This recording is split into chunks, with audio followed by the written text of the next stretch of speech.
How did an exhausted world, having barely emerged from a great war that cost the lives of millions, willingly surrender itself to absolute dictatorships rising across three different geographies? This documentary reveals how victories believed to be stolen at the peace tables, profound economic depressions, and uniformed violence descending upon the streets poisoned three nations.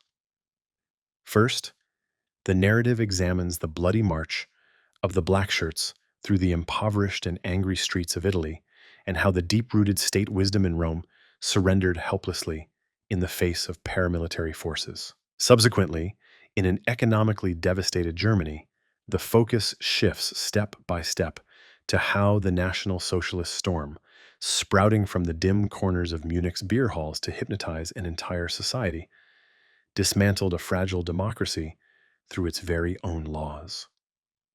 Finally, the documentary observes how civilian politics was shattered by successive bloody assassinations and military rebellions in Japan, the massive power of Asia, and how the army slipped from the state's control to set the ocean and the continent ablaze. At the end of this heavy journey, the stark reality becomes clear. That dark Axis alliance, which dragged the world into total destruction, was constructed step by step, not through an external invasion, but through a festering internal anger, violence, and despair.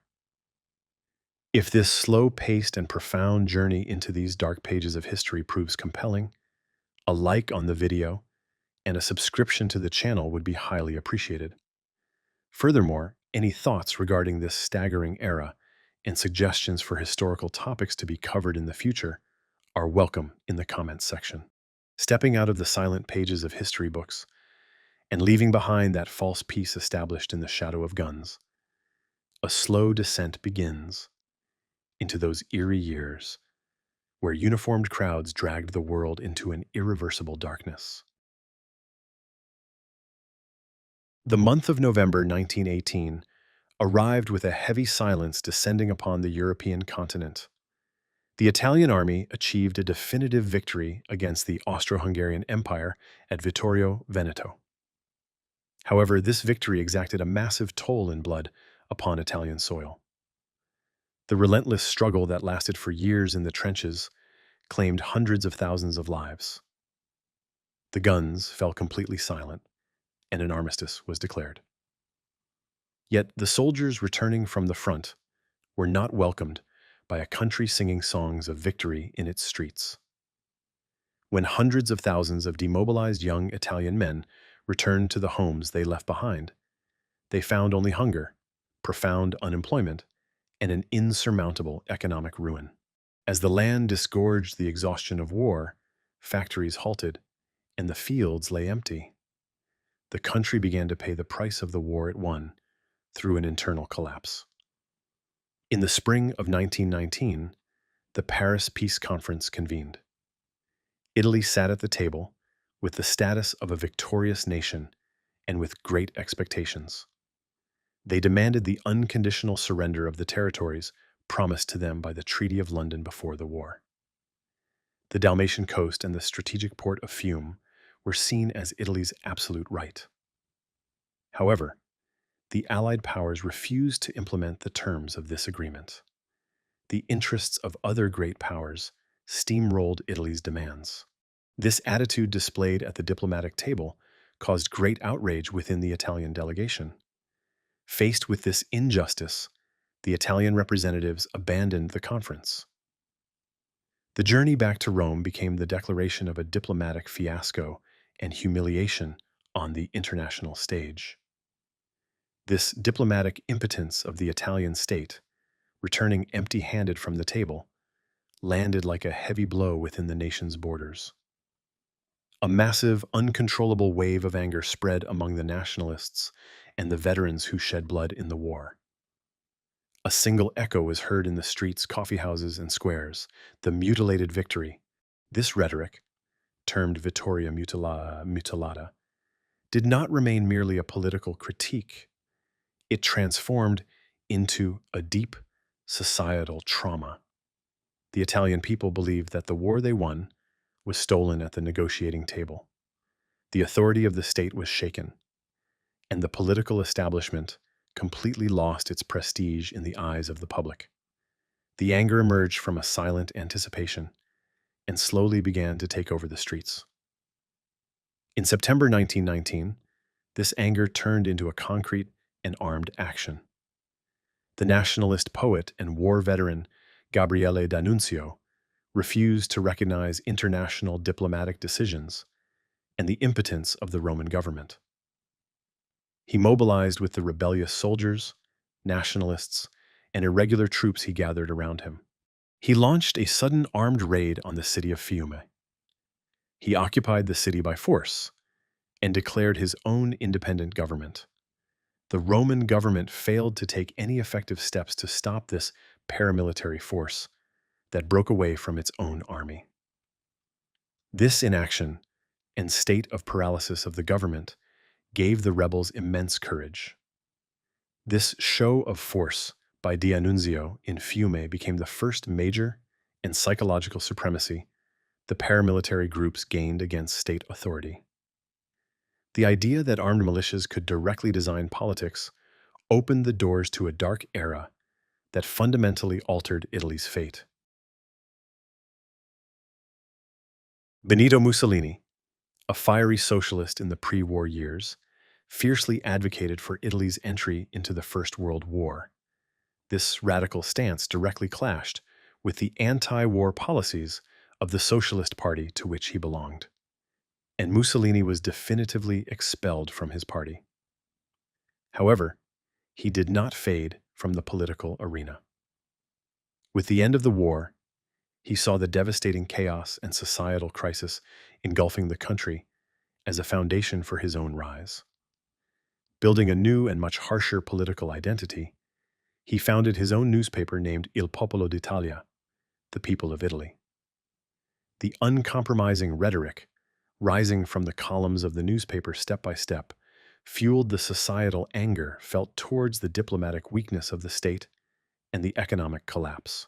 Stepping out of his role as an ostracized politician, Mussolini soon managed to gather around himself the unemployed in the streets, those rebelling against the system, and especially the war veterans resentful of the state.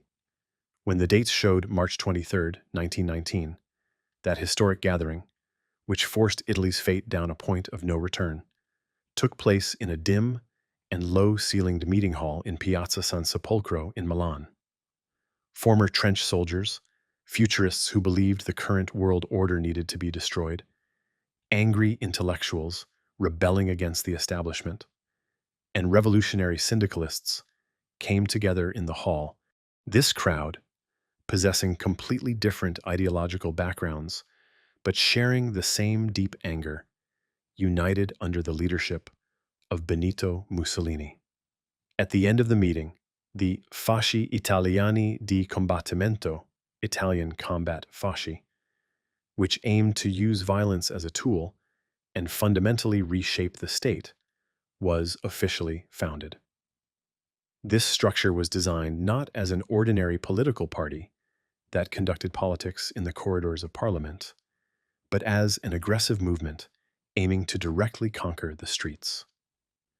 This newly established organization derived its identity and imagery directly from the bloody legacy of trench warfare. The culture of violence of the Arditi units, ruthless Italian assault squads that entered enemy trenches only with daggers and grenades during the First World War, and glorified death, became the cornerstone of this movement. The militias joining the movement wore paramilitary black uniforms to keep the dark memory of the Arditi alive and display absolute obedience. This group, which became known as the Blackshirts, descended into the political arena not with ideas or promises, but with street clashes, clubs, and brute force. This black uniformed militia force, beginning to appear across all four corners of the country, made a definitive entry onto the stage of history as a striking paramilitary army that shattered Italy's fragile democratic structure. By the year 1920, the industrial wheels in northern Italy came to a complete halt. The working class, crushed under economic collapse, war debts, and uncontrollable inflation, initiated a massive wave of rebellion nationwide. Hundreds of thousands of workers seized factories in the centers of industrial giants like Turin and Milan.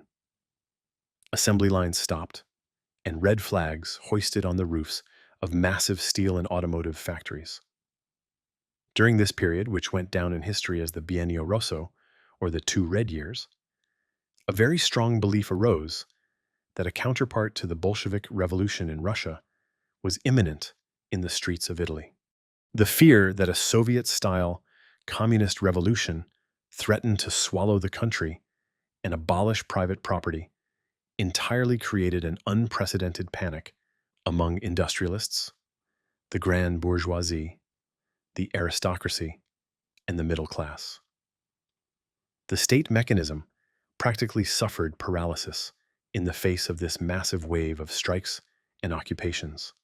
The government hesitated to use force to retake the factories, and the power vacuum deepened. This inaction and power vacuum into which the state fell created a perfect opportunity for Benito Mussolini's Blackshirts. Factory owners fearing the Red Revolution, large landowners in the countryside, and conservative elites sought the security and order the state failed to provide in the brute force of paramilitary gangs. The Blackshirt assault squads, namely the squadristi, received massive and secret financial backing from these capital owners.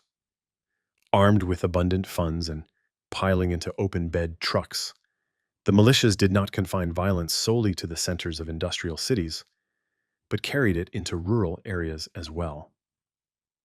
Their targets included not only striking factory workers, but also socialist peasant cooperatives in the countryside, local union buildings, workers' newspapers, and leftist municipal councils.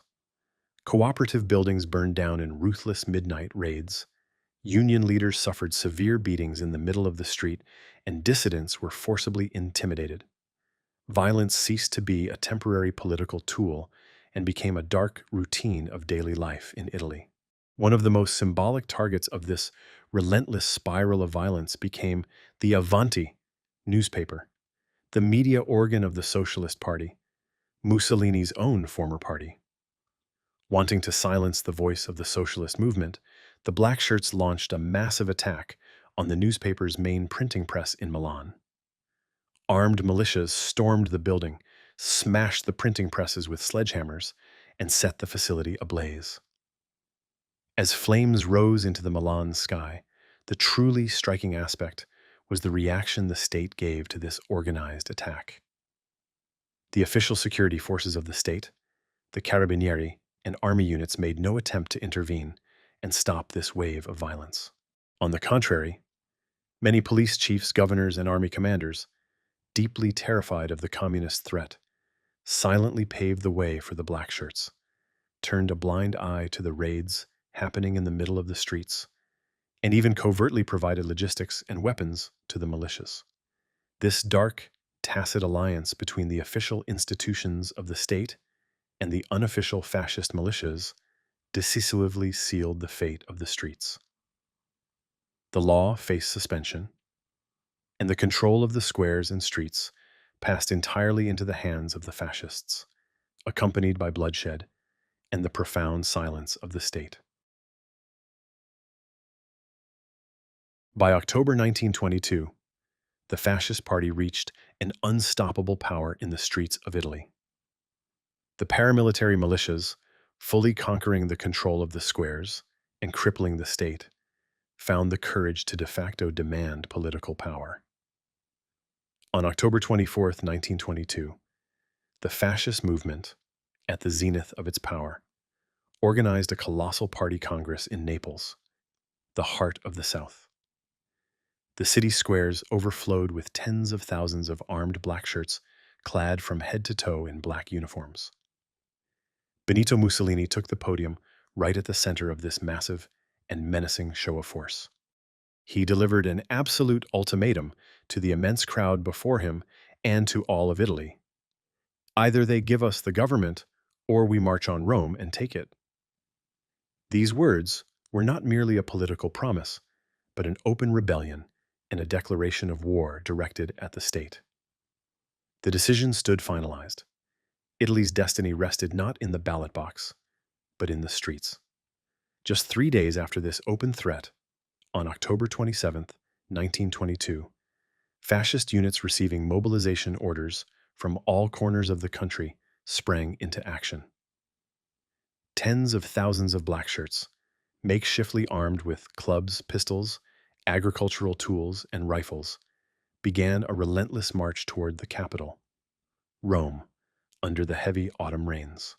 Assault squads departing from northern and central Italy targeted strategic points, train stations, telegraph centers, post offices, and the main roads leading to Rome fell to the occupation of fascist militias one by one. They systematically besieged the capital from 4 separate fronts.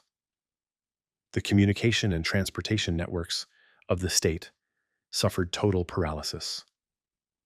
As the muddy boots of the black uniformed units pressed against the borders of the capital, Italy literally dangled over the abyss of a dark civil war.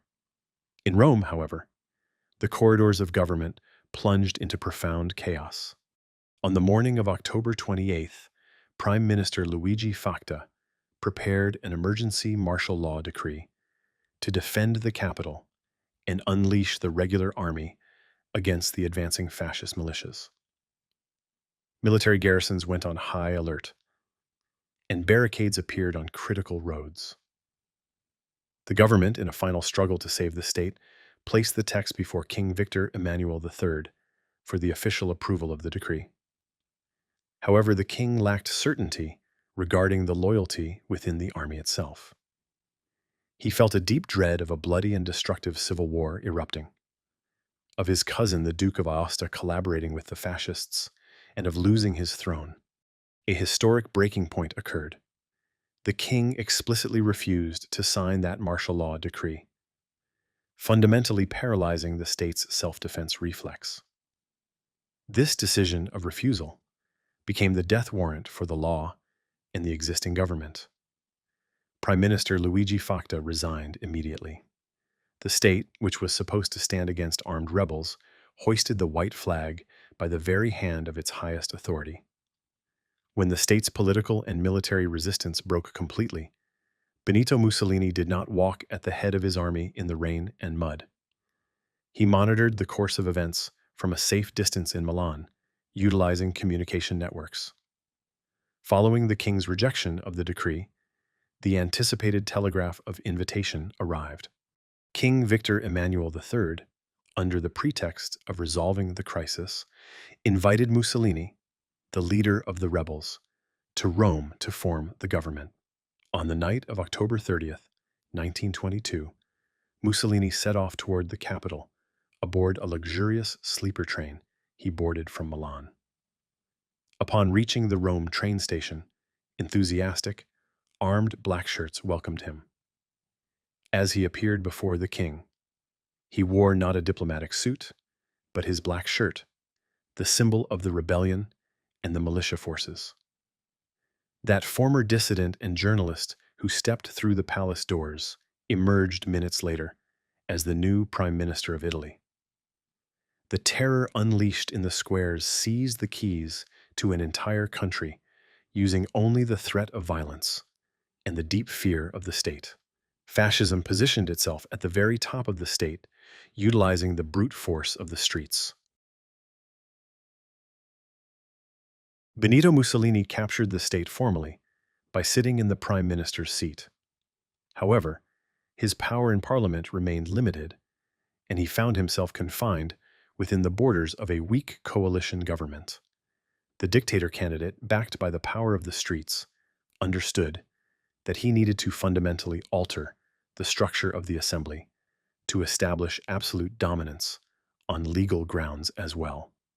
In 1923, he presented a radical electoral law drafted by Giacomo Acerbo, one of his party's top officials, to the assembly.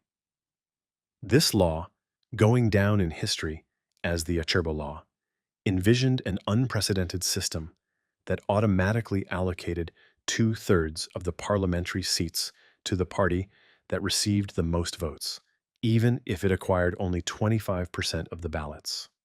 Under the severe physical and psychological threat of armed Blackshirts surrounding the parliamentary corridors and the assembly building, the parliament signed its own death warrant, and this law passed.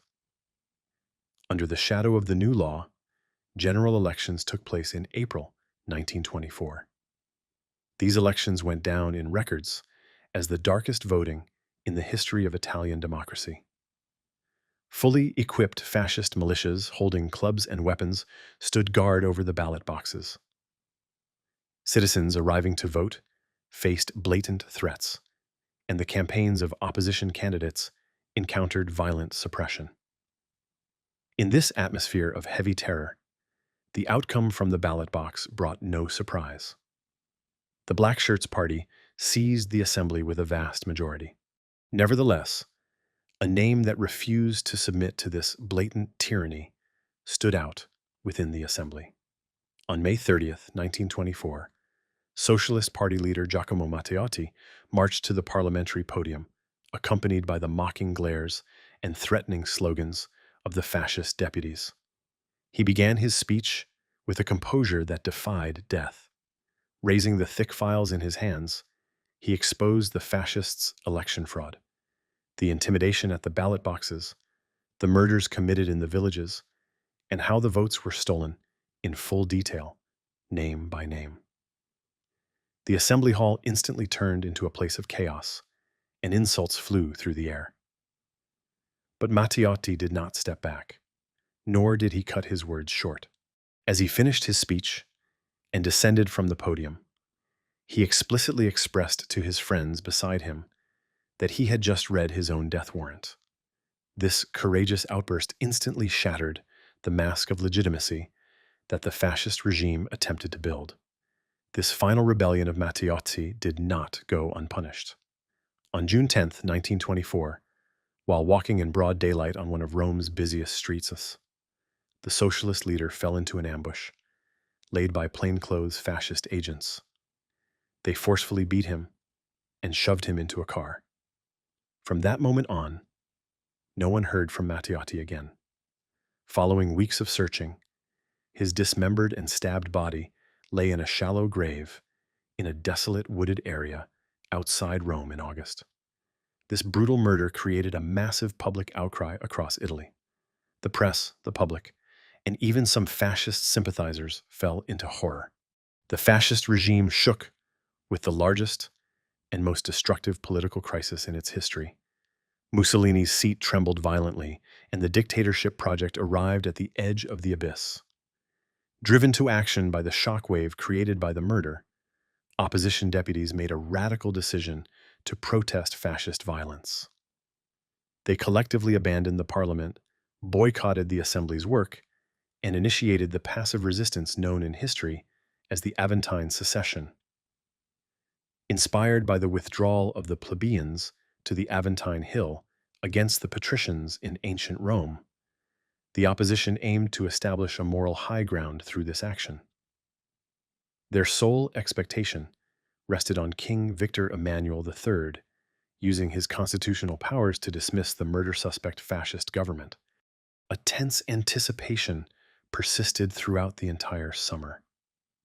However, driven by the fear of civil war and the instinct to protect his own throne, the king once again chose to remain deaf and mute. This inaction coming from the very top of the state emboldened the killers and rendered the opposition's passive resistance ineffective. Drawing strength from this silence of the king, Benito Mussolini grasped that he faced complete annihilation if he showed weakness, and he made a historic move. On January 3rd, 1925, wearing his uniform, he took the parliamentary podium one last time, this time with absolute dominance. He delivered that cold-blooded and chilling speech that altered the history of Italy forever. Instead of stepping back or covering up the murder, He proclaimed that he personally took all the moral, historical, and political responsibility for all the murders committed to that day, the street violence applied, and the actions of the Blackshirts upon his own shoulders. The man at the head of the state declared that he adopted violence as an official state policy. Immediately following this speech, opposition parties were swiftly declared illegal and shut down. Authorities confiscated the printing presses of opposition newspapers, and the free press faced total silencing. Trade unions faced dissolution, political courts emerged, and dissidents went into exile. The last crumbs of democracy in Italy also perished that day beneath the roof of that assembly. The totalitarian dictatorship was officially constructed through the blood of the streets and the capitulation of the state. June 1919. The artillery fire of the First World War fell completely silent across Europe. The collapsed and exhausted German Empire gave way to the weak, fragile, and directionless Weimar Republic. However, this new peace did not bring the expected tranquility to Germany. The massive war reparations and humiliatingly severe sanctions imposed by the Treaty of Versailles, signed in Paris, settled upon the shoulders of the German society as a fatal burden. The reduction of the army, the surrender of heavy weaponry, and the cross-continental territorial losses shattered the pride of the nation.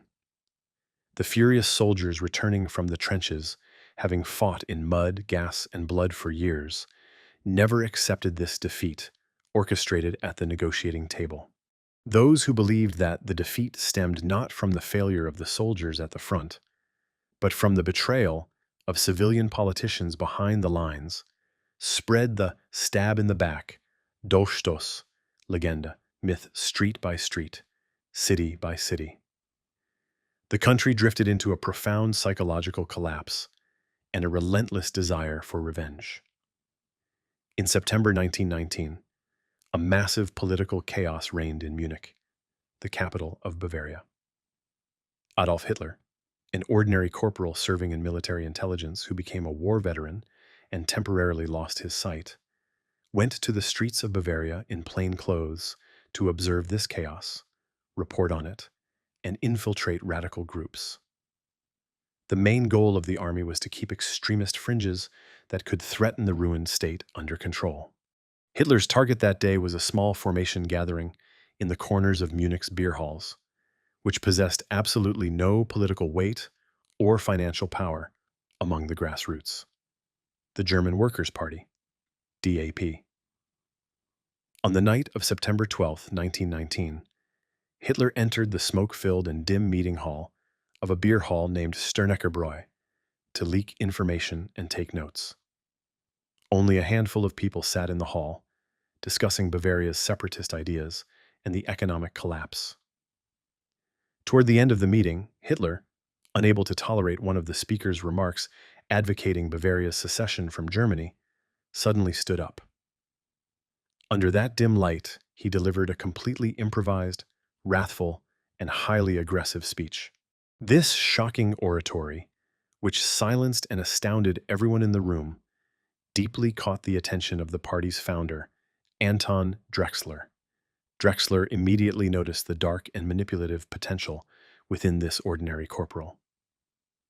Hitler shortly joined this small formation, which he had entered merely to observe as an intelligence officer, as member number 555. This step became the first concrete stride of that long march that took world history into total devastation. Between 1920 and 1921, Hitler discovered the most dangerous and sharpest weapon within himself: his unparalleled oratorical ability to manipulate the masses, unleash repressed fears, and direct the collective anger of the society toward a single target. When he took the stage, he stepped out of being an ordinary, quiet soldier and transformed into a leader who flawlessly used his tone of voice, gestures, and silence, hypnotizing the crowds. He assumed the propaganda responsibility of the party within a short time. The lackluster meetings attended by only a few dozen people turned into massive beer hall rallies packed with hundreds and then thousands of furious individuals thanks to him. Utilizing this immense popularity and mass power he gained, Hitler ruthlessly purged the former founders within the party. Through his political maneuvers and harsh demeanor, he entirely seized the absolute leadership of the party, namely, the Führer position. Consolidating his leadership indisputably, Hitler radically changed the name and course of the party in 1920. He named the new formation the National Socialist German Workers' Party. However, this new movement needed a powerful and eerie visual identity that would engrave itself into the minds of the masses and gather them under a single flag. Hitler drew inspiration from the legionary standards of the Roman Empire and the mythological symbols of ancient Germanic tribes. He personally designed the black swastika, Hakenkreuz, placed right in the center of a white circle on a red background, as the official emblem of the party. The red color symbolized the social idea of the movement, the white color represented the nationalist ideology, and the black swastika signified the Aryan race's struggle for absolute victory.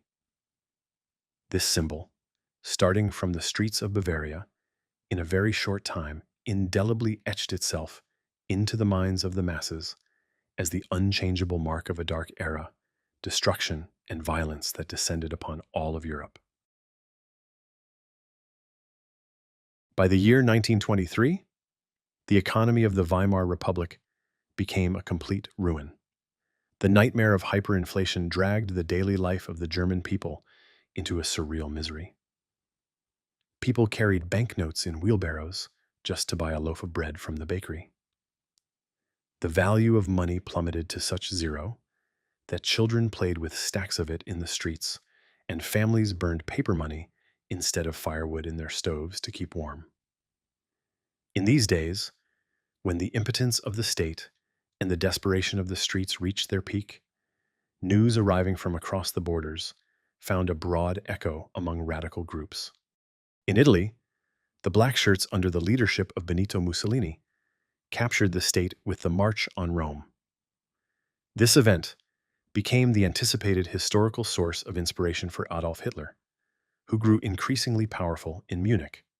The idea that a similar scenario to the one in Italy could be realized in Germany through an armed march stretching from Bavaria to Berlin settled firmly in the minds of the National Socialists. The date when this inspiration turned into a concrete action was November 8, 1923. The highest-ranking administrators of the state of Bavaria organized a widely attended meeting in the massive Bürgerbräukeller beer hall in Munich. While the hall filled with thousands of people, the streets outside underwent a silent siege by the armed SA militias, known as the Storm Detachments. In the middle of the meeting, the doors suddenly burst open with a loud noise. Adolf Hitler, wearing a long trench coat and holding his weapon, plunged into the hall by parting the crowd. He walked straight toward the stage, climbed onto a chair, and fired a single shot into the ceiling with the pistol in his hand. Within that terror-filled silence that descended upon the hall, he shouted aloud that the national revolution began and the government fell.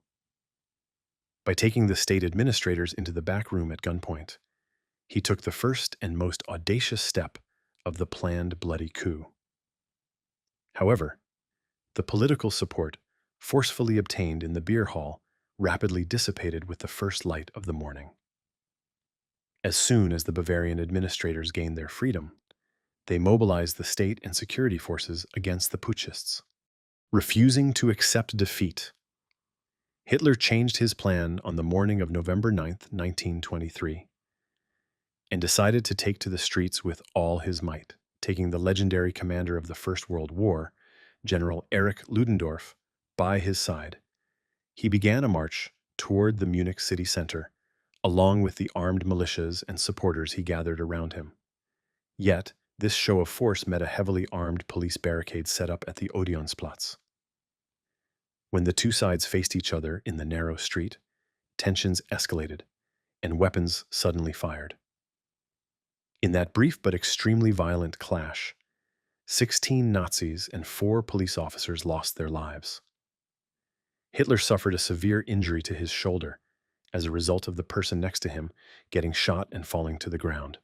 The coup attempt, which resulted in a bloody fiasco, faced suppression in the middle of the street, and the National Socialist movement completely disbanded for the day.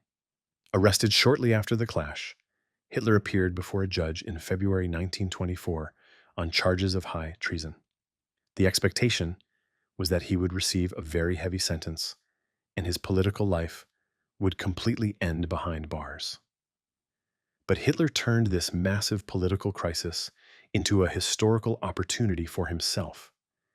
He used the defense podium not as an ordinary dock, but as a colossal propaganda platform from which he addressed all of Germany. In his fiery defenses that lasted for hours, he argued that the real traitors to the state were not himself, but the civilian politicians who signed the Treaty of Versailles. He transformed the armed coup attempt into a tale of national heroism aimed at saving the country. This staggering oratory deeply affected not only the German public through the press, but even the conservative judges presiding over the case. As a result, instead of the death penalty or life imprisonment corresponding to high treason, he received only a light prison sentence of 5 years. That courtroom transformed a local rebel into a radical leader known by all of Germany. Hitler went to Landsberg prison to serve his sentence. However, the conditions of his detention here were far from those of an ordinary inmate. He settled into a spacious, bright, and highly comfortable cell. He regularly received his visitors and continued his political activities behind the prison walls. In these isolated and quiet days, he decided to put down on paper his dark ideology that would set the whole world on fire. During long sessions spanning days, he dictated his own thoughts, Aryan race theories, and future plans to his cellmate and most loyal aide, Rudolf Hess.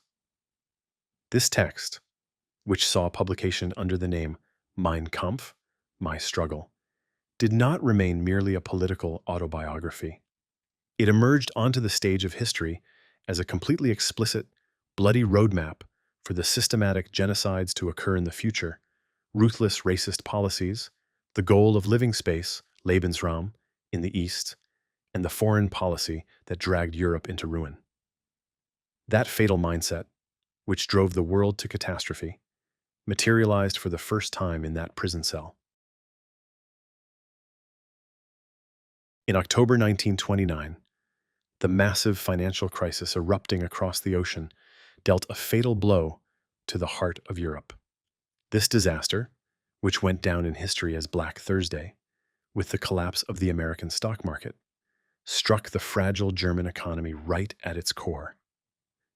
The American loans that the Weimar Republic relied upon to pay its war reparations faced sudden and ruthless recalls overnight. As capital withdrew from the country, massive industrial wheels suddenly stopped. Thousands of factories locked their doors and declared bankruptcy. The economic arteries keeping the country alive severed. Those golden years when the Weimar Republic offered temporary prosperity and stability turned into a dark nightmare in seconds. Germany drifted to the edge of the abyss once again. As 1930 began, the toll of the crisis reflected heavily upon the streets. Unemployment figures rapidly reached a terrifying level of 6 million. The streets overflowed with aimlessly wandering armies of the hungry and desperate crowds. The social aids provided by the state collapsed, and queues stretching for kilometers formed in front of soup kitchens. The German people, in profound misery and disappointment, completely broke away from the moderate, centrist parties that remained helpless in the face of the crisis and constantly changed governments. People no longer sought reasonable political solutions, but revenge and a radical salvation. The hunger and anger of the streets fed the most extreme points of the political spectrum. The communists and the National Socialists became the only harbor for the desperate masses and the sole masters of the streets. In this chaotic atmosphere of the streets, the NSDAP propaganda machine, under the direction of Joseph Goebbels, began to operate at full capacity and with unprecedented ruthlessness. All the tools of modern media and psychological manipulation engaged to manipulate the masses. Adolf Hitler transcended the boundaries of traditional politics by chartering an airplane, becoming the first politician to organize massive rallies in multiple cities on the same day. All four corners of the country became adorned with giant swastika flags, masterfully designed eye-catching posters, and marches. Furious and hypnotizing speeches, broadcasted over radio waves, infiltrated directly into millions of homes. The mind of the German people fell under a masterfully crafted and flawlessly functioning psychological siege at its weakest moment. This dominance, established in minds, consolidated through brute force and terror, applied in the streets. The Brownshirts, under the command of Ernst Röhm, namely the SA Storm Detachment militias, launched a ruthless war to seize control of the streets. The uniformed Nazi militias engaged in bloody pitched battles every night with the Red Front fighters of the communists. Backstreets, beer halls, and working-class neighborhoods in Germany's major cities turned into actual battlefields. Political assassinations, venue raids, and severe beatings became an ordinary part of daily life. Hitler intentionally fueled this savage chaos created by his own militias, and then, promising the security the state failed to provide, he presented himself to the German people as the sole savior of the collapsing order. The ballot boxes set up in July 1932 marked the moment when democracy fell by its own weapon. The German people, going to the polls under the destructiveness of the economic depression and the deep climate of fear created by street terror, found the cure in radicalism. Centrist parties collapsed completely and vanished from the map. The NSDAP achieved an unprecedented political explosion with the votes it received and reached the position of the largest political party in the Reichstag, German parliament. That rebellious movement, listened to by only a few people in a dim beer hall years ago, arrived at the threshold of power using the legitimate ways of the state. By January 1933, the political mechanism of the Weimar Republic locked completely. Successively formed governments fell, the parliament failed to function, and the country drifted into an unmanageable crisis. In the midst of this deep state crisis, the ambitious former chancellor, Franz von Papen, and the conservative industrialists in the background believed they could tame the power of the radical streets. Dark bargains took place behind closed doors, in luxurious hotel rooms, and in secret manners. Von Papen and his allies thought they could govern Hitler, who held the majority in the parliament, like a puppet by bringing him into the government. The delusion that they would keep him under control if they shared power went down in history as a fatal political miscalculation that sealed Germany's fate. Following these secret agreements, all eyes turned to the summit of the state. The legendary field marshal of the First World War, the old and weary President Paul von Hindenburg, had to bring Adolf Hitler to power, a man he initially despised and belittled with the nickname Corporal. As a result of political deadlocks and the heavy pressure from his surrounding advisors, Hindenburg surrendered. When the dates showed January 30th, 1933, the old field marshal signed that fatal decree and officially appointed Adolf Hitler as the Chancellor of Germany. Unlike the March on Rome in Italy, the Nazis seized power not through the force of arms or a military coup, but through entirely legal means in accordance with the Constitution. and with the approval of the state's own administrators. The last bastion of democracy fell by the very hands of those tasked with protecting it. The seizure of power received a celebration with a unique show of force on the night of the same day. On the evening of January 30th, 1933, the streets of Berlin witnessed a dark celebration never seen before. Tens of thousands of SA and SS militias, holding burning torches in their hands, marched in military discipline through the Brandenburg Gate toward the Chancellery residence. A massive sea of fire that flowed for hours formed in the heart of the city. Adolf Hitler calmly watched this fanatical crowd that shook the streets below from the window of the building he had just moved into. As the crimson light of the torches reflected upon the buildings of Berlin, the Weimar Republic, which had been agonizing for years, practically drew its last breath that night, and Germany entered a dark path of no return. Despite taking the chancellor's seat, Hitler still did not possess absolute power and dictatorial authority. That grand pretext he needed appeared before him in flames on the night of February 27th, 1933. The Reichstag, the parliament building that stood as the heart of German democracy, burned to ashes in a suspicious and massive fire at midnight.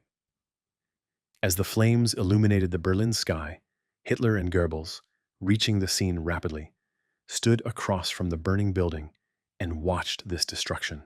Inside the building where the fire started, Marinus van der Lubbe, a young Dutch communist, faced capture and arrest in a half-naked and bewildered state.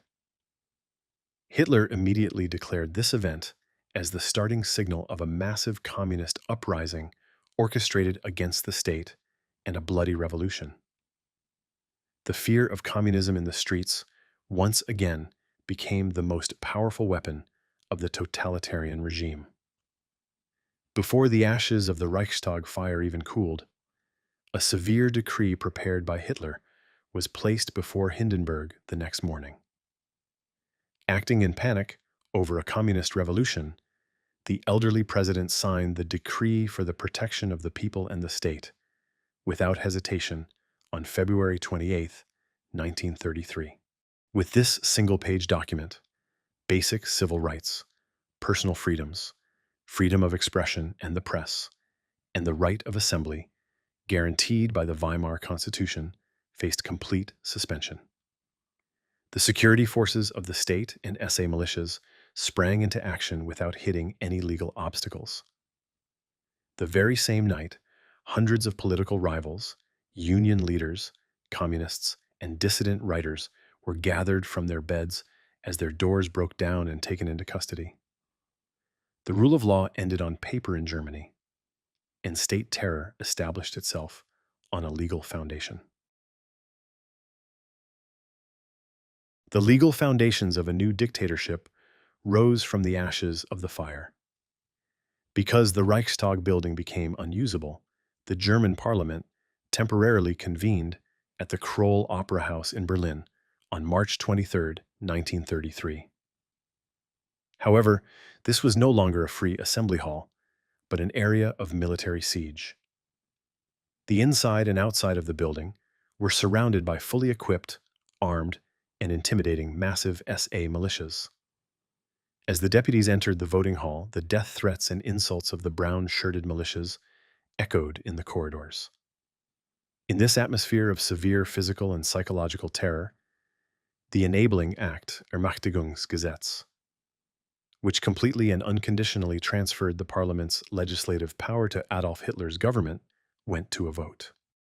In a hall where communist deputies suffered imprisonment and social democrats faced intimidation, the law passed with a vast majority. With this vote, the democratic structure and the parliamentary system of the Weimar Republic faced total legal annihilation. The assembly delivered the state to the will of a single man by signing its own death warrant with its own hands. Hitler did not lose even seconds after seizing absolute legal power. He ruthlessly initiated the Gleichschaltung coordination process to align the country entirely around his own ideology. During the summer months of 1933, storm detachments raided the buildings of independent trade unions. All unions disbanded, and their leaders went to the first established concentration camps. The cleansing in the political arena was even harsher. The existence of all political parties other than the National Socialist German Workers' Party, NSDAP, became illegal. The doors of independent press institutions locked, and dissident journalists faced silencing. Local administrations and state governments saw liquidation and direct connection to Berlin, to the central Nazi authority. In just a few months, Germany officially transformed from a pluralistic democracy into a single-party, closed, and totalitarian dictatorship.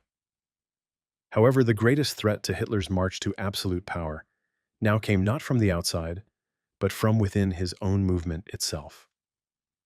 The SA, Storm Detachment Army, which carried the Nazis to power by winning the street wars, became a massive force, and its membership reached 3 million. Ernst Röhm, the ambitious leader of the SA, did not find the achieved political victory sufficient. He demanded from his old comrade Hitler to launch a second revolution that would destroy the capitalist order, and for the 100,000-strong regular German army to disband and be replaced by the massive SA militias. These radical rhetorics of Röhm created a major crisis among the regular army generals, Prussian officers, and the grand industrialists financing the state, whom Hitler desperately needed for his foreign policy and war plans. A deep crack formed in the power bloc. Hitler had to make a fatal choice between the old comrades who created him and the true owners of the state. The decision occurred, and the bloodiest internal reckoning in the history of the National Socialist movement began. On the night of June 30th, 1934, the button was pressed for that ruthless operation that went down in history as the Night of the Long Knives. The elite SS Protection Squadron units, mobilized by Hitler's order, launched sudden raids on the hotels and homes where SA leaders stayed at midnight. Hundreds of high-ranking SA commanders who fought alongside Hitler for years, especially Ernst Röhm, woke from their sleep and faced arrest. The operation did not remain limited only to an internal party purge. Hitler's former political rivals, conservative administrators, former Chancellor Kurt von Schleicher, and Gustav von Kahr, who suppressed the coup in 1923, also became targets within this chaos. The arrested commanders and politicians stood against the cell walls without any court order and fell to the bullets of SS firing squads. With this savage massacre, Hitler drowned all potential internal threats directed at him in blood in a single night.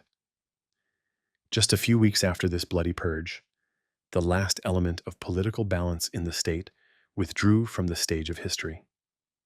On August 2nd, 1934, Germany's elderly president and First World War hero, Paul von Hindenburg, passed away. Before hours even passed since Hindenburg's death, Hitler announced that he merged the office of the presidency with the office of the Chancellorship in an unconstitutional manner. Now, no authority remained at the summit of the state to oversee or stop him. He officially bestowed upon himself the title of Führer and Chancellor. With the burial of Hindenburg, the last official traces of the Weimar Republic also went into the grave. Immediately following Hindenburg's passing, the final step that fundamentally altered the German state structure took place. The German army, Reichswehr, consisting of hundreds of thousands of soldiers, broke their old oaths sworn to the Constitution, the state, or the Republic, within the framework of traditional military rules. Instead, they swore a new oath of allegiance to obey unconditionally and directly the person of Adolf Hitler, not their commanders, but solely him. The soldiers swore upon their swords and weapons that they would remain loyal at the cost of their lives to Adolf Hitler, the leader of the German Empire and people. With the direct binding of the army to the will of a single person, the circle of dictatorship closed completely. The absolute power over the fate of millions of people and the future of Europe now gathered in the hands of a single man, Adolf Hitler. In the cold and dark days of December 1926, a silent yet profound tremor shook Japan's ancient chrysanthemum throne. Emperor Taisho, who had long remained absent from politics due to his illness, passed away. With his death, the young Crown Prince Hirohito, merely 25 years old, ascended the throne as the new God Emperor of the land of the rising sun. This new era officially received the name Showa, meaning radiant peace. However, this hopeful and radiant name, echoing behind the palace walls, stood far removed from the realities taking root in the streets. Although Japan appeared from the outside as an Asian giant undergoing modernization and democratization, a massive social unrest boiled in the background. The partial democratic gains achieved during the Taisho era gradually melted away amidst the corruption of civilian politics and the power struggles of the elites. The Showa era, contrary to its name, became the shadowed and silent beginning of that great militaristic storm that would leave the country and the entire Pacific in flames.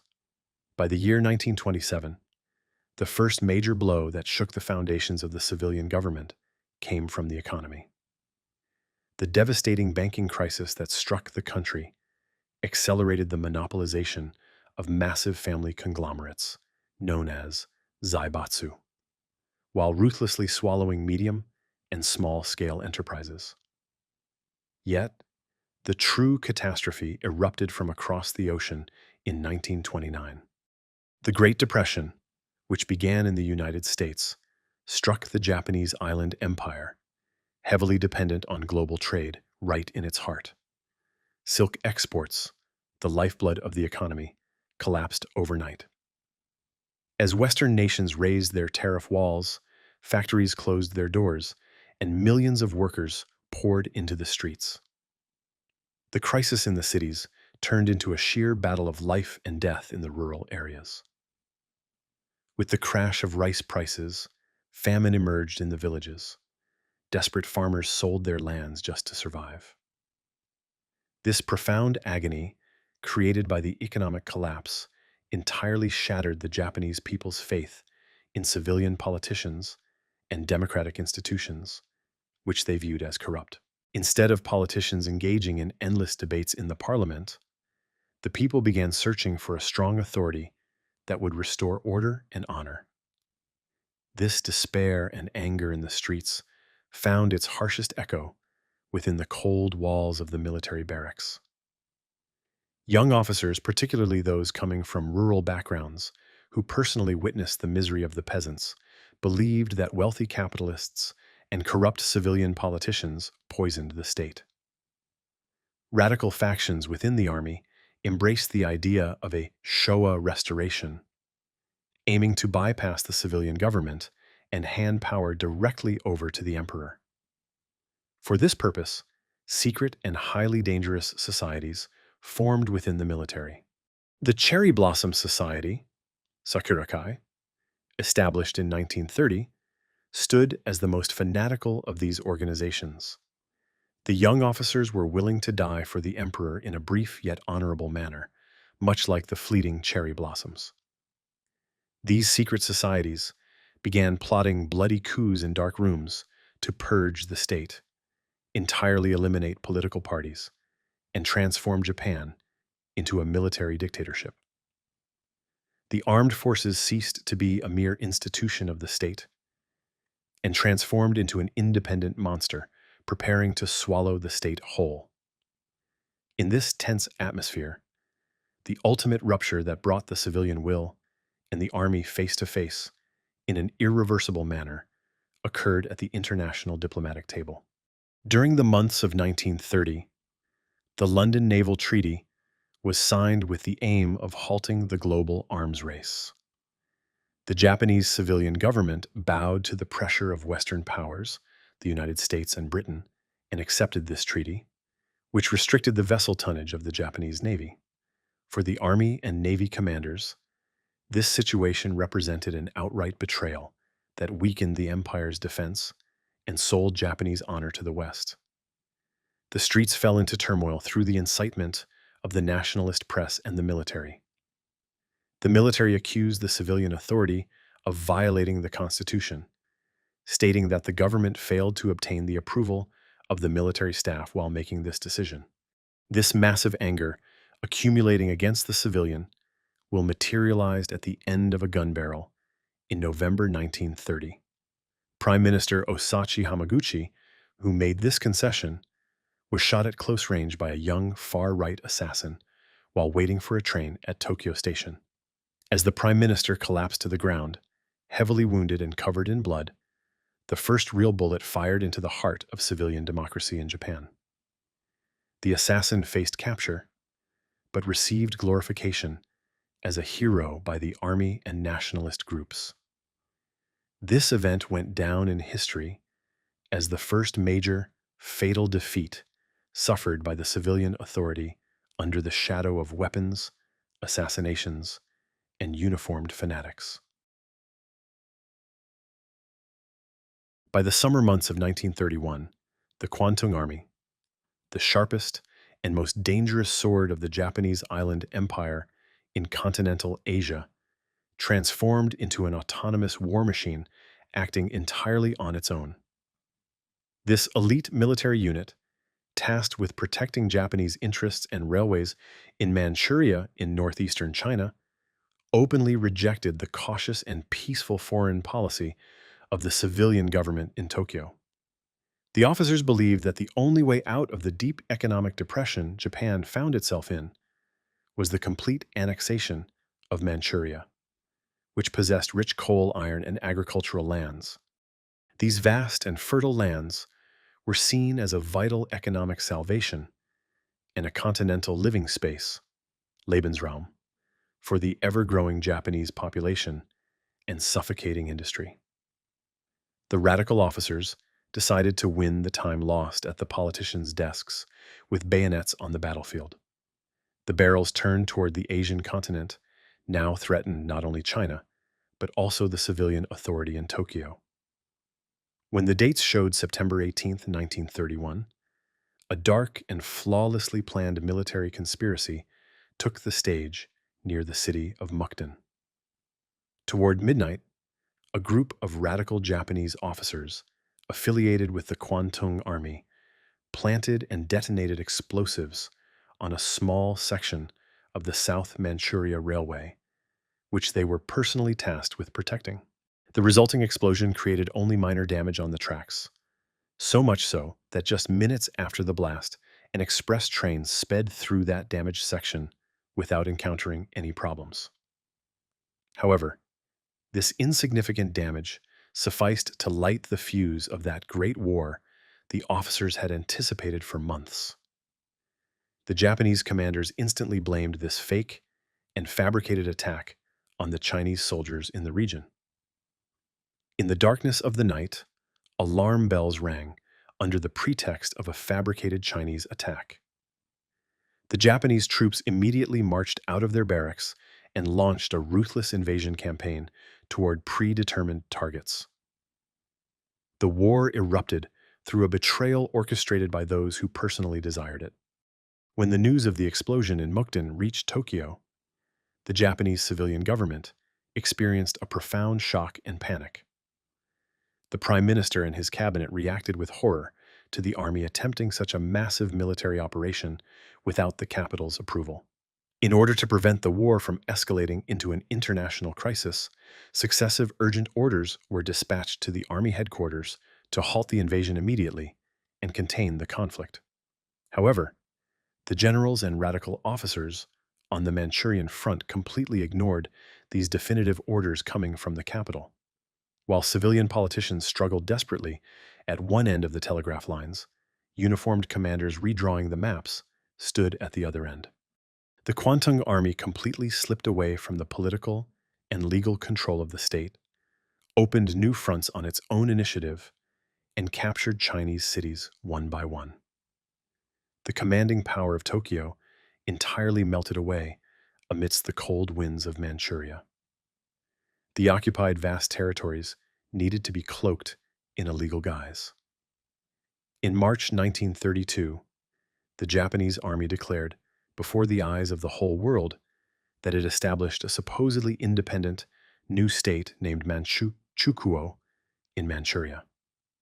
However, this state consisted of nothing more than a massive theatrical stage whose borders, laws, and administrators were entirely determined by the Kwantung Army. In order to provide legitimacy, Puyi, the last emperor of China, who was deposed from his throne years ago, was brought to the head of this puppet state. Wearing this fake imperial crown presented to him, Puyi sat on the throne as a figurehead head of state. But behind the closed doors of the palace, the true power gathered in the hands of the Japanese generals who dictated the decisions and governed the state like a military base. Manchukuo became the largest and darkest laboratory of Japanese imperialism in Asia. This blatant occupation and violation of international law in Manchuria found a deep echo in the League of Nations convened in Geneva. The established Commission of Inquiry prepared the Lytton Report following months of investigations. The report, presented to the Assembly in February 1933, explicitly condemned Japan's aggression, exposed the fake Mukden incident, and declared to the whole world that the puppet state of Manchukuo would never receive recognition. After the report passed with an overwhelming majority, Yosuke Matsuoka, the head of the Japanese delegation, took the podium and announced that they rejected the decision. Then all the Japanese diplomats walked out of the hall, abandoning their desks in the presence of the astonished gazes of hundreds of people and a freezing silence. Japan officially withdrew from the League of Nations. The lonely empire of the Far East burned all the bridges of international diplomacy and advanced toward a total war in complete isolation upon that dark, militaristic path it charted for itself. On the 15th of May, 1932, political violence showed its most ruthless and direct face in Japan. A group of young and radical officers dressed in ultra-nationalist uniforms, affiliated with the Navy, orchestrated a bloody raid directly targeting the Prime Minister's residence. In their crosshairs stood the moderate Prime Minister, Inukai Tsuyoshi, who tried to restrain the army's boundless actions. Breaking down the doors and storming inside, the armed soldiers cornered the Prime Minister in his study. Under the shadow of guns, Prime Minister Inukai turned to the soldiers with a final hope for civilian dialogue and said, "If we talk, we can understand each other." However, in the eyes of the officers, civilian politics had long lost its legitimacy. One of the young commanders ordered with cold blood, "No need for words, fire!" The bullets discharged from the pistols left not only the elderly Prime Minister, but also the era of civilian party cabinets in Japan lifeless on the ground. The assassins faced trial, but were sentenced to light punishments by the nationalist public and the military, glorified as patriots. The law fell into complete silence in the face of the gun barrels. The military mechanism that seized the state step by step engaged in a relentless war of power within itself after destroying its civilian enemies outside. The Japanese Imperial Army split into two irreconcilable camps between the years 1933 and 1935. On one side stood the revolutionary Imperial Way faction, Kodoha, which advocated purging corrupt capitalists and politicians by force of arms and establishing a spiritual and anti-communist dictatorship directly loyal to the emperor. On the other side stood the control faction, Toseiha, which argued for preparing the state for technological militarism based on a total war economy and heavy industry by taking over legal institutions from within, rather than through street violence or assassinations. This polarization among the uniformed generals carried the secret conflicts that started with whispers in the headquarters corridors all the way to assassinations committed with swords in the middle of the street. The army waged this civil war, which would determine the fate of the country, accompanied by sharp swords and the smell of gunpowder. This deep factional conflict turned into the most staggering military rebellion of modern Japanese history on the morning of February 26, 1936. At that freezing dawn, when a heavy snowstorm blanketed the capital in white, thousands of soldiers, commanded by young officers affiliated with the Imperial Way faction, marched out of their barracks and seized strategic points in Tokyo. The primary goal of the rebellion was to entirely eliminate the evil advisors and moderate statesmen around the emperor. Heavily armed death squads executed simultaneous raids on the homes of predetermined targets.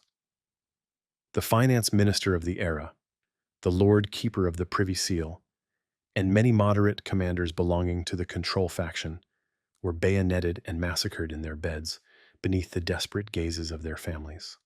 Government buildings, the defense ministry, police headquarters, and the prime minister's residence fell into the hands of the rebels. Tokyo fell captive under the barrels of its own army, and the snow-covered streets were dyed red with the blood of high-ranking officials.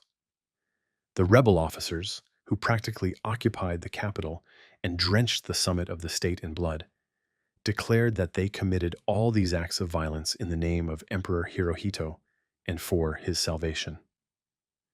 According to their unwavering belief, the emperor would bless this act of purification, wipe out the corrupt administrators, and leave the power to govern the state directly in the hands of the radical army by proclaiming the Showa restoration.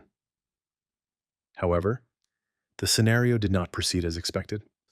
Emperor Hirohito entered an unparalleled fit of rage when he learned that his most trusted advisors and statesmen were savagely massacred by his own soldiers.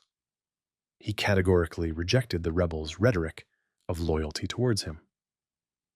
The decree issued from the palace was extremely definitive. The rebellion was to be suppressed immediately and ruthlessly, using the heaviest military force if necessary. The rebels, who saw themselves as the loyal soldiers of the emperor, were declared enemies of the empire overnight by the very leader they worshipped. This situation created a massive psychological collapse among the insurgents. Left helpless under the siege of the loyal army units, marching with the imperial decree and the barrels of naval warships brought before them, the rebel soldiers laid down their weapons and surrendered. The command echelon of the revolution was soon brought before the firing squads. Although this bloody rebellion beneath the snow was physically suppressed, the true victor of the great crisis experienced was not the civilian government, but the control faction, Toseiha, the more systematic and cold-blooded power within the army. Seizing the opportunity provided by this deep atmosphere of terror and chaos created by the rebels, the Toseiha command echelon completely intimidated the remaining civilian politicians with the fear of a coup.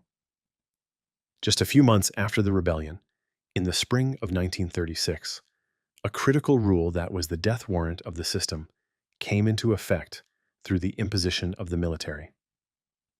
According to this rule, a condition was introduced that the ministers of war and navy in the civilian governments to be formed had to be selected solely from among active duty officers. This simple and silent legal maneuver granted the army the right to legally hold the civilian state hostage. Now, when a civilian government it did not desire was established, the army strangled the government before it was even born by refusing to supply a minister to the cabinet, or, when it disliked the policies of the current government, it easily brought down the government by forcing its own minister to resign. Tanks or street assassinations were no longer needed. With a silent, legal, and bureaucratic coup, the final nail was driven into the coffin of civilian politics. The course and political will of the Japanese state passed definitively and irreversibly into the iron fist of the army headquarters. On the night of July 7th, 1937, beneath the dark shadows of the historic Marco Polo Bridge, stretching 15 kilometers southwest of Beijing, that small spark ignited that would forever change the fate of the Asian continent. Japanese Imperial Army units stationed in the region conducted an unauthorized military drill in the dark of night without notifying the Chinese garrison beforehand. The sounds of gunfire tearing through the silence of the night alarmed the vigilant Chinese soldiers, and mutual warning shots were fired. The clash subsided within a short time. But during the roll call conducted after the drill, it was realized that a Japanese soldier went missing. In fact, the brief absence of this private, who only left the unit for a restroom break and returned shortly after, was used by the Japanese commanders as a perfect pretext for war to forcefully enter the Chinese barracks and conduct a search in the area. Upon the Chinese authorities' rejection of this humiliating demand, the barrels fired once again around the bridge. That minor border skirmish, which began in the darkness of the night, became the first bullet of a massive apocalypse that would lead to the deaths of millions of people within weeks. Initially, the civilian governments and moderate diplomats of both sides strove to contain this local crisis around the bridge and resolve it at the diplomatic table. However, just as in Manchuria, control passed entirely into the initiative of the generals holding the guns in the field. The high command echelon of the Japanese army viewed this border crisis as a historic opportunity to capture all of northern China. Negotiation tables were pushed aside, and massive Japanese forces shifted rapidly towards the south through Korea and Manchuria.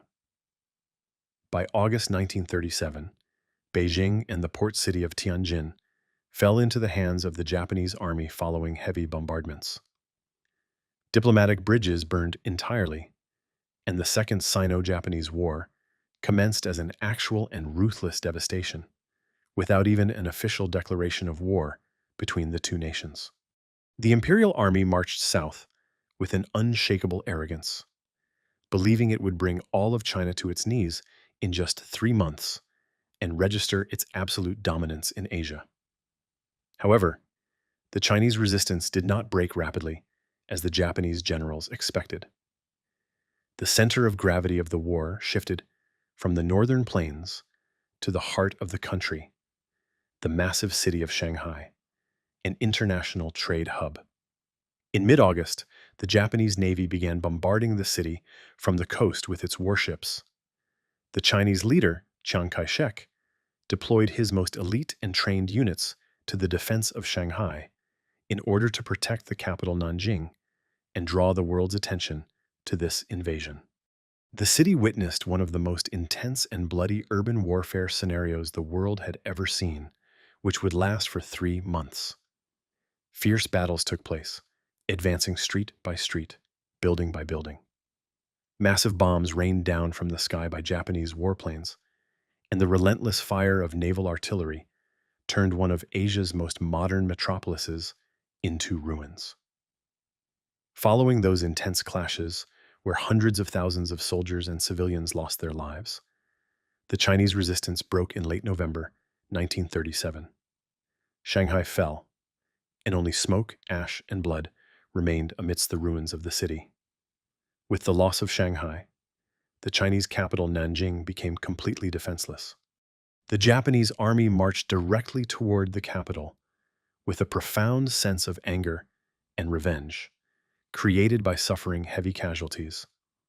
In December 1937, the desperate Chinese government evacuated the city, and Nanjing was besieged and captured by the massive Japanese army. The Japanese troops, entering through the thick walls of the city, completely abandoned military discipline and perpetrated one of the darkest and most savage civilian massacres human history had ever seen for 6 weeks. Tens of thousands of defenseless civilians were executed by firing squads, bayoneted, and burned alive. During these days of terror that went down in history as the Nanjing Massacre, the city was entirely looted and set ablaze. The streets of the capital filled with corpses, and the waters of the rivers dyed red. Through these boundless acts of violence and terror it implemented, the Japanese army aimed to break the will of the entire Chinese population and force them into immediate surrender. Yet, this perpetrated savagery drove the Chinese people into a harsher, desperate, and long-lasting struggle for existence rather than surrendering. As the year 1938 began, the Chinese government, having lost its capital, Nanjing, did not sign the surrender documents. Instead, it relocated its state institutions, factories, and the remnants of its army far beyond the Yangtze River to the city of Chongqing in the steep and mountainous regions of the West. The war shifted from a conventional frontal conflict between regular armies into a ruthless war of attrition in the depths of the vast Chinese geography. Japan fell into a strategic nightmare while trying to establish dominance over the massive territories of Asia. Military supply lines stretched for thousands of kilometers, and endless guerrilla attacks in the forests and mountains paralyzed Japanese logistics. The war, promised to be won in 3 months, turned into an inescapable, endless swamp that swallowed millions of soldiers of the Japanese war machine and all the economic resources of the country. This unending war in Asia forced Japan to turn its eyes further south, to the colonies of Europe in the Pacific, in order to find more resources. In November 1936, the geographical distance of thousands of kilometers between Asia and Europe was permanently connected by a dark and ideological bridge. Preparing for a boundless war in China, Japan embarked on a search for a strong ally against the Soviet Union, its ideological enemy, which it viewed as the greatest strategic threat. During the same period, Nazi Germany, rapidly arming itself by breaking the chains of the Treaty of Versailles in Europe, also needed a power to encircle the Soviets from the east. This mutual hostility brought Tokyo and Berlin together at the diplomatic table. The two states signed the Anti-Comintern Pact in order to prevent the international spread of communism and to share intelligence. With fascist Italy joining this treaty the following year, the totalitarian regimes of Europe and Asia met under the same legal document for the first time. The initial official foundations of that dark alliance that would drag the world into total destruction were laid with this agreement. This profound distrust the Japanese army harbored against the Soviet Union turned into a direct and highly bloody military test in the summer months of 1939.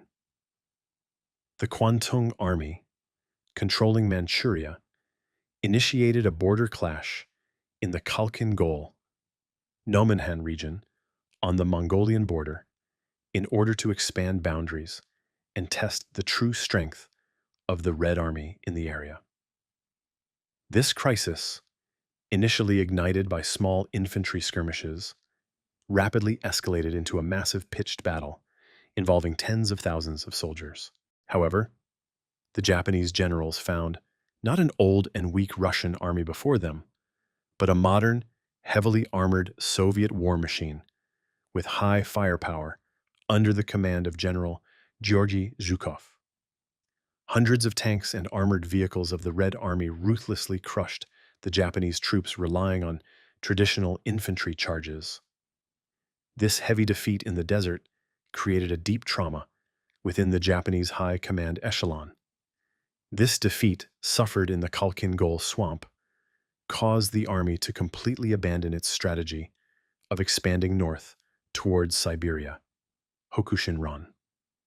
The eyes of the empire turned towards the south, to the vast waters of the Pacific, which possessed rich oil and rubber resources. The fate of Asia evolved into an entirely new dimension, with the staggering military developments occurring on the European continent in the spring of 1940. Nazi Germany's crushing of the Netherlands, and subsequently France, the largest land power in Europe, in just weeks, using lightning war, blitzkrieg tactics, turned all global strategic balances upside down. The fall of the homelands of these countries left their rich colonies in the Far East, particularly the Dutch East Indies, Indonesia, and French Indochina, Vietnam, Cambodia, Laos, completely defenseless and headless. Japan evaluated this massive power vacuum created by the collapse of Europe as a historic opportunity. In September 1940, Japanese military units made a military landing in northern Indochina amidst the helplessness of the weakened French colonial administration, aiming to cut off the supply lines to the Chinese resistance and seize the strategic raw material resources in the region. The Empire of the Sun stepped outside the Asian continent and took its first grand stride towards the tropical forests of the southeast. This militaristic expansion, advancing parallel to each other in Asia and Europe and swallowing the world, finally transformed into an irreversible, absolute military alliance.